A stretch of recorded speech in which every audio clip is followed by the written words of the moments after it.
So hey everyone, Amit Kumar on this side. तो दोस्तों, आज मेरे ट्रेडिंग चैलेंज का 120वां दिन है। मतलब आज मुझे इस चैलेंज को रनिंग करते हुए दोस्तों 6 मंथ हो चुके हैं। और आज मैंने निफ्टी में सेलिंग साइड ट्रेड लिया था, जिसमें कि आप देख रहे होंगे यहाँ पे एसएल हिट हो चुका है। लेकिन मैंने एसएल से पहले ही ट्रेड को एग्जिट कर दिया है, क्योंकि इस मंथ मेरे दोस्तों बहुत सारे लॉस हुए हैं। तो मैंने अपने सिस्टम में थोड़े चेंजेस किए हैं, तो उसके बारे में भी मैं थोड़ा सा डिस्कशन करूंगा। नहीं तो उसके बारे में मैं आपके साथ जनवरी मंथ का पीएनएल वीडियो आएगा, उसमें अच्छे से डिस्कशन करूंगा।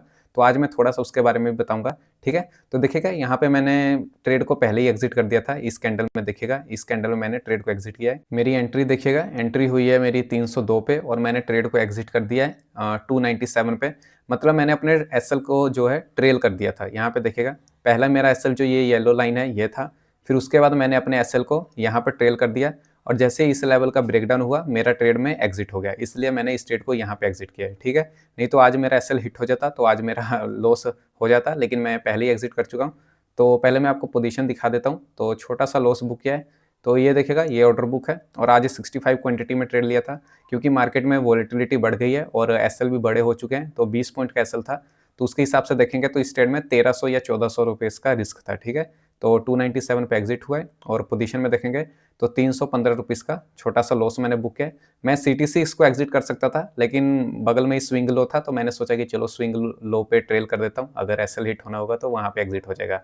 और यहाँ पे चार्जेस को ऐड करेंगे तो 400 के आसपास का लॉस होना चाहिए, 400 450। ठीक है, तो इसको एक्सेल शीट पे भी अपडेट कर देते हैं। तो यहाँ पे देखिएगा 120 दिन हो चुके हैं। कल मैंने कोई ट्रेड नहीं लिया था, क्योंकि कल मेरा सेटअप नहीं बना था। तो आज भी लॉस ही है, एक तरह से लॉस ही लिख देता हूँ, क्योंकि छोटा सा ही लॉस है, लेकिन लॉस तो है ही है। नहीं तो मैं यहाँ पे सीटीसी लिखता।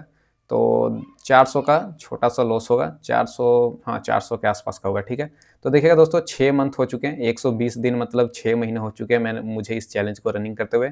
और प्रॉफिट देखिएगा, वैसे तो हम प्रॉफिट में ही हैं 21,600 के। तो कैपिटल का देखेंगे तो 50,000 के कैपिटल पे 50% रिटर्न जनरेट करेंगे तो 25,000 होगा। मतलब 40% के रिटर्न में हम बैठे हुए हैं 6 मंथ में। तो उतना कुछ खास रिटर्न नहीं है, लेकिन ठीक है, अब 6 मंथ में इतने रिटर्न बनाए। तो देखिएगा प्रीवियस कई दिन से मेरे लॉस ही थे। यहाँ पे देखिएगा एक भी आपको ग्रीन नहीं दिखेगा। एक ग्रीन था जनवरी की स्टार्टिंग में, उसके बाद लगातार लॉस ही हुआ है मुझे। और ये देखिएगा, ये रहा मेरा, मैंने इक्विटी ग्राफ थोड़ा चेंज किया है, अमाउंट में कर दिया है। तो देखिएगा जब चैलेंज शुरू किया था तो 50,000 से चैलेंज शुरू करते ही मेरा लॉस हुआ था। उसके बाद यहाँ से मुझे लगातार प्रॉफिट हुआ, मतलब मैंने लॉस भी किए। ये जो नीचे आ रहे हैं ये लॉस है, और उसके बाद देखिएगा प्रॉफिट होते होते हुए मैं 94,000 के कैपिटल तक चला गया था। मतलब 50,000 को मैंने 1 लाख कर दिया था। लेकिन उसके बाद यहाँ से देखिएगा लगातार मुझे लॉस हो रहे हैं, जिसके कारण मेरा इक्विटी ग्राफ बहुत नीचे आ चुका है। तो अभी 72,000 के आसपास का हो चुका है। ठीक है, तो चलिए कोई बात नहीं, यहाँ से अगेन हम इसे हाई को ब्रेक करेंगे 94,000 को। अभी तो उतना कुछ डरने की बात नहीं है। तो हमारे अगर ग्राफ में भी देखेंगे तो हमारे लोअर स्विंग हाई ऊपर है। यहाँ पे हाई, एक हाई यहाँ पे है, एक हाई यहाँ पे है, और एक हाई यहाँ पे ऊपर लगना चाहिए इसका हाई लो ब्रेकडाउन नहीं होना चाहिए। चलिए ठीक है, मैं आप समझ गए होंगे मैं क्या कहना चाहता हूँ। तो आज का ट्रेड दोस्तों मैंने डब्ल्यू पैटर्न के कन्फर्मेशन पे लिया था। तो देखिएगा यहाँ पे यहाँ पे डब्ल्यू पैटर्न बना है। ठीक है, जैसे ही डब्ल्यू पैटर्न का कन्फर्मेशन आया मैंने पुल बैक पे एंट्री बनाई थी। तो यहाँ पे डब्ल्यू पैटर्न का कन्फर्मेशन आ गया था। ठीक है, और उसके बाद देखिएगा ये यहाँ पे पुल बैक आया है, यहाँ पे देखिएगा इस कैंडल में। और जैसे ही यहाँ पे पुल बैक आया तो ये देखिएगा प्रीमियम में पुल बैक आने के बाद मैंने यहाँ पे हाई ब्रेक पे एंट्री बना ली थी। ये रहा डब्ल्यू पैटर्न कन्फर्मेशन, ये रहा पुल बैक, और जैसे ही हाई ब्रेक हुआ मैंने यहाँ पे एंट्री बना ली। तो सिंपल एंट्री मेथड था, एक डब्ल्यू पैटर्न का कन्फर्मेशन पे एंट्री बनाई थी। और इस कैंडल का लो जो ये मैंने येलो लाइन मार्क किया है, ये मेरा एसएल था। लेकिन मैंने अपने एसएल को ट्रेल कर दिया, क्योंकि मैंने सिस्टम में थोड़ा चेंज किया है। अब से मैं 2 बार ट्रेड दूंगा, अपनी क्वांटिटी को भी डिवाइड कर दिया है। जैसे कि आपको पता है कि मैं दिन में 3,000 रिस्क ले सकता हूँ। तो इस ट्रेड में मेरा रिस्क जो था 1300 या 1400 रुपीज़ के आसपास का था। अगर पहले ट्रेड में एंट्री लेते ही एसएल हिट हो जाता तो मैं अगेन एक और एंट्री लेता, लेकिन वैसा मौका ही नहीं मिला। मार्केट ने पहली ट्रेड में हमको अच्छा खासा प्रॉफिट दिखाया, 1:2 के आसपास तक गया। लेकिन उसके बाद जब प्राइस जब नीचे आने लगा तो मैंने ट्रेल करके यहाँ पे ट्रेड को एग्जिट कर दिया। और जो मैं कह रहा था आपको कि मैं डिस्कशन करूंगा तो वो देखिएगा। तो प्रीवियस 3-4 दिन हमको छुट्टी थी। ठीक है, तो ये 3-4 दिन मैंने अपने 2 साल का डाटा टेस्ट किया था। देखिएगा ये जनवरी 2026 का है, मतलब इसी मंथ का है। अगर मैंने इस मंथ 2 ट्रेड लिए होते तो देखिएगा इसका रिजल्ट क्या आता, मैं 12,000 के प्रॉफिट में रहता। क्यों? क्योंकि यहाँ पे देखिएगा शुरू में मुझे हमेशा लॉस ही हुआ है, और जो सेकंड ट्रेड है उसमें प्रॉफिट हुआ है, तो उसके हिसाब से देखेंगे तो यहाँ पे 12,000 का प्रॉफिट होता। और ऐसे ही मैंने कई मतलब पूरे 2 साल का डाटा टेस्ट किया था, 2025 से लेके ये नीचे तक देखिएगा 2024 तक का मैंने डाटा यहाँ पे टेस्ट किया था, ठीक है।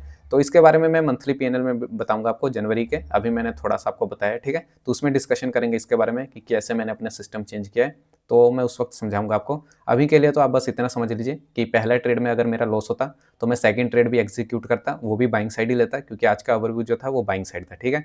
तो जैसे डब्लू पैटर्न बना, पुल बैक पे एंट्री ली। अब देखिएगा, अब यहाँ पे डब्लू पैटर्न का जो ये ओवरव्यू है वो फॉल्स हो गया है। ओवरव्यू फॉल्स हो जाने के बाद मैं कोई ट्रेड नहीं लूँगा, ठीक है। तो इसमें ये फायदा रहेगा कि मेरा अगर लॉस होता है तो लॉस छोटा होगा, और अगर प्रॉफिट होता है तो वो भी छोटा ही होगा, लेकिन रिस्क रिवॉर्ड 1:3 रहेगा, ठीक है। और इसमें मैंने ट्रेलिंग भी ऐड की है, जैसे आज मैंने ट्रेल करके एग्जिट कर दिया, नहीं तो मैं या तो स्टॉप लॉस लेता था या टारगेट लेता था। तो अब से वैसा नहीं होगा, अब से मैं ट्रेलिंग भी करूंगा, ठीक है। तो चलिए ओवरव्यू देख लेते हैं। तो ओवरव्यू में देखिएगा दो तीन कंफर्मेशन थे। सबसे पहले तो ईएमए का कोई कंफर्मेशन नहीं था, क्योंकि ईएमए सेलिंग साइड है तो सेलिंग ट्रेंड है, ठीक है। लेकिन डेली टाइम फ्रेम पे देखिएगा, डेली टाइम फ्रेम पे भी यहाँ पे एक डब्लू पैटर्न बनने की कोशिश हो रही है, देखिएगा ये मैंने ड्रॉ किया है। तो इसी के मतलब यहाँ पे भी डब्लू पैटर्न बन रहा है, इसका कंफर्मेशन लेके आज भी मैंने एक डब्लू पैटर्न पे इंट्राडे में भी ट्रेड फाइंड किया था। तो यहाँ पे भी देखिएगा, और कल की क्लोजिंग भी देखिएगा, एक बुलिश क्लोजिंग हुई है। सबसे पहले तो डेली टाइम फ्रेम पे डब्लू बन रहा है, इसका कंफर्मेशन हो गया। और कल की क्लोजिंग भी देखिएगा, कल की क्लोजिंग भी एक अच्छी बाइंग साइड हुई थी, ये दूसरा कंफर्मेशन हो गया।